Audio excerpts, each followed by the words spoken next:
In the dead of winter, footsteps led to a remote farmhouse in Germany, but none ever left.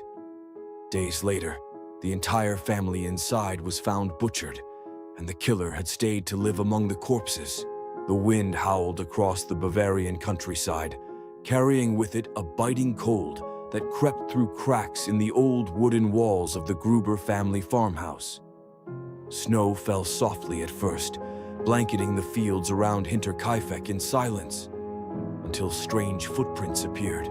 They led from the forest's edge to the front door, but no prints ever led away. It was 1922, and this isolated farmstead stood alone, a lonely figure among the frozen trees. The nearest neighbors were far enough that screams, if there were any, would have been swallowed by the woods. Inside, the Gruber family, an elderly couple, their daughter, and her 2 young children, went about their evening, unaware that something or someone was already watching, already waiting. Faint sounds, shifts in the attic, doors closing softly, keys that seemed to vanish, had troubled the family days before. The new maid, just hours into her job, confided to friends she felt an evil presence in the house. That same night, she would be murdered.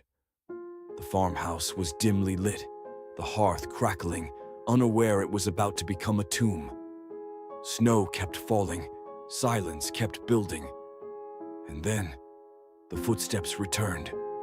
Would you have stayed in that house after hearing footsteps in the attic? Or would you have fled into the freezing night, not daring to look back? It began, as many nightmares do, with something small, barely noticed. Andreas Gruber, the stern patriarch of the farm, mentioned to neighbors that he'd found footprints in the snow leading up to the house, but not away from it. Doors were left ajar. The keys to the tool shed had gone missing. At night, they heard footsteps in the attic, but no intruder was ever found.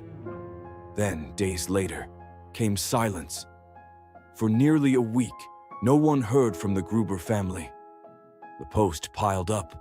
The children didn't show up for school. Concerned neighbors eventually ventured to the farm. What they found inside the barn still horrifies Germany to this day. Hidden beneath stacked hay were 4 bodies: Andreas, his wife Cecilia, their daughter Victoria, and her young daughter. They had been lured into the barn, one by one, and murdered with a pickaxe. Inside the house, they found Victoria's infant son and the newly hired maid, both brutally slaughtered in their beds. But it was what they didn't find that made the horror linger. No sign of forced entry, no evidence of robbery. In fact, someone had continued feeding the cattle, lighting the fireplace, and preparing meals in the kitchen for days after the murders. Someone had stayed. The police were baffled. The farmhouse had no telephone.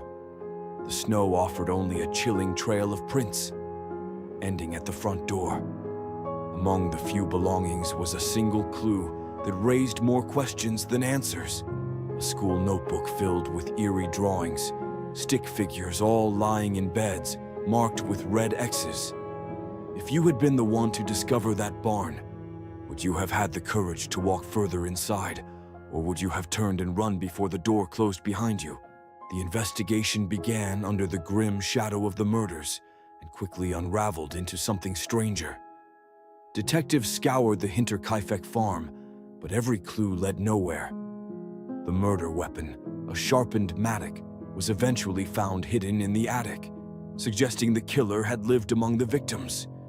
But how long, and why? Hundreds of suspects were questioned, including ex-lovers, disgruntled neighbors, and even Victoria's own father, rumored to have had an incestuous relationship with her.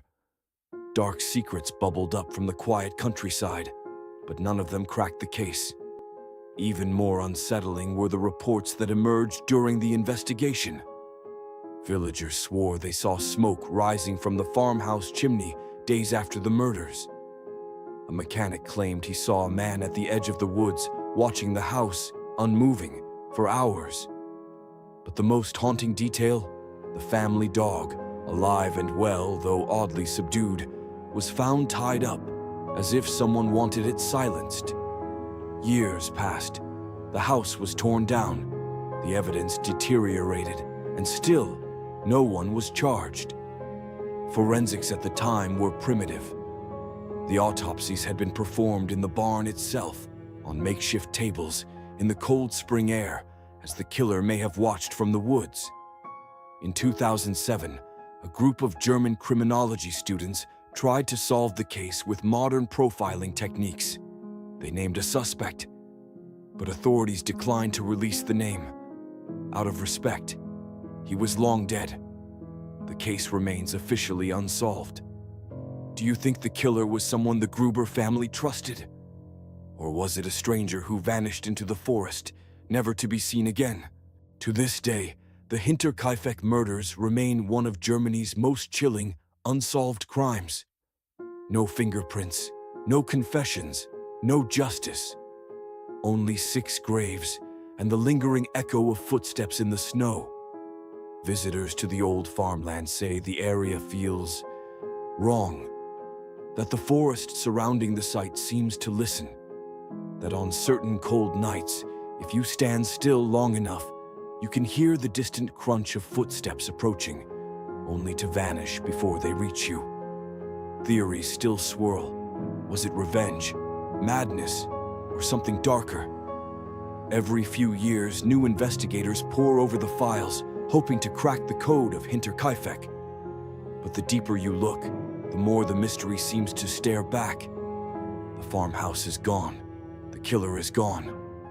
But the questions remain, silent and sharp as the mattock used to end 6 lives.